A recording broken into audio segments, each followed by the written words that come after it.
Hello students, in the previous class we have discussed about the cyanobacteria, and in this class we are going to learn about Archaebacteria.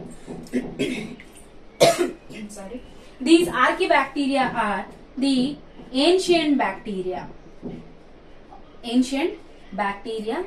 and these ancient bacteria or Archaebacteria originated on the earth in the early life conditions when the earth was very hot. Then the earth was with a higher temperatures, and the environment is acidic.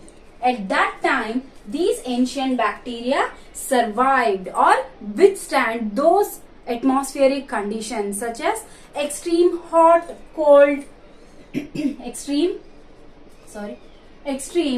hot, cold, acidic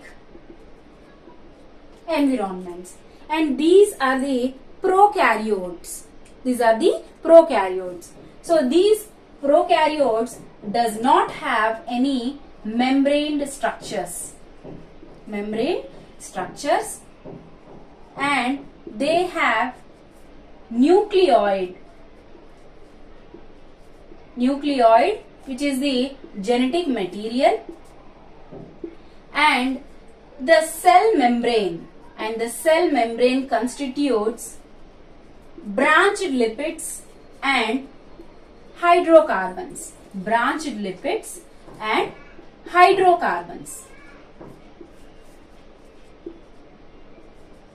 And what about the cell wall? So the cell wall is made up of, so this is the cell wall. In prokaryotes, we can see the outer mucilaginous sheath or capsule in the bacterial cells.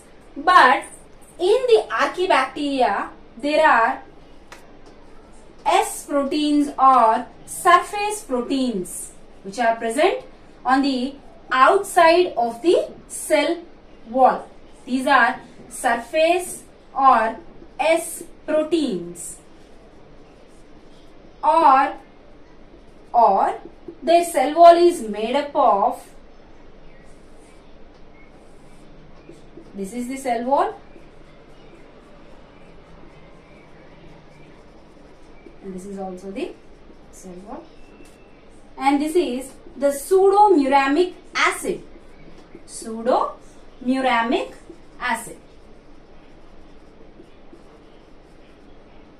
And above this layer there are surface proteins, S proteins. So these layers are responsible for the survival of these Archaebacteria in such extreme conditions. So these are the membranes, such as pseudomuramic membrane and surface proteins. These are responsible for the survival in extreme conditions.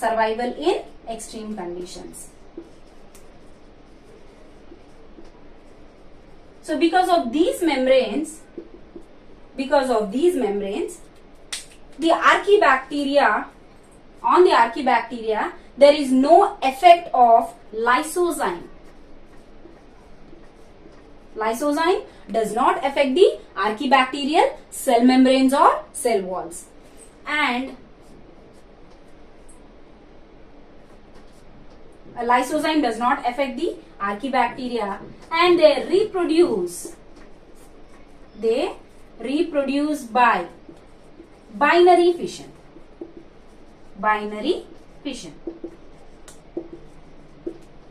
And there are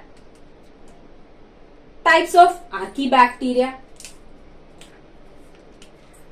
Some of the, not the types, but some of the Archaebacteria we can discuss. They are methanogens.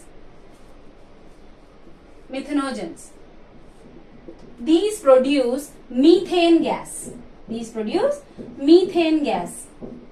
by combining hydrogen plus CO2 gives CH4, methane. These are present in ruminants. Ruminants and other organisms. Ruminants are nothing but cow, buffalo, etc. And this is the first one. And second one are the second type of organisms are thermoacidophiles or thermoacidophilic organisms. These can withstand higher temperatures. Example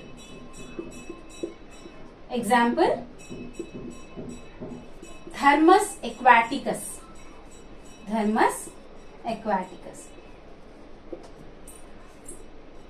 So this Thermus aquaticus constitutes a special type of enzyme known as Taq polymerase enzyme.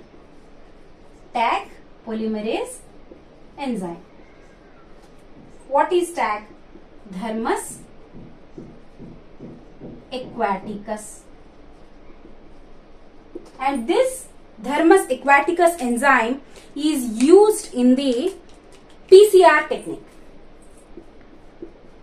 in rDNA technology. So what is PCR? Polymerase chain reaction. Which is used in the rDNA technology and biotechnology. And the third type of bacteria are halophiles. These can live. These are also called as salt-loving bacteria.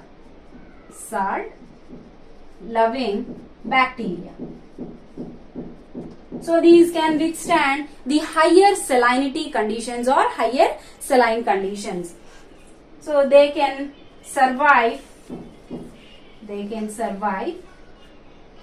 in higher salty environments. So they can live in Dead Sea. They can survive in Dead Sea.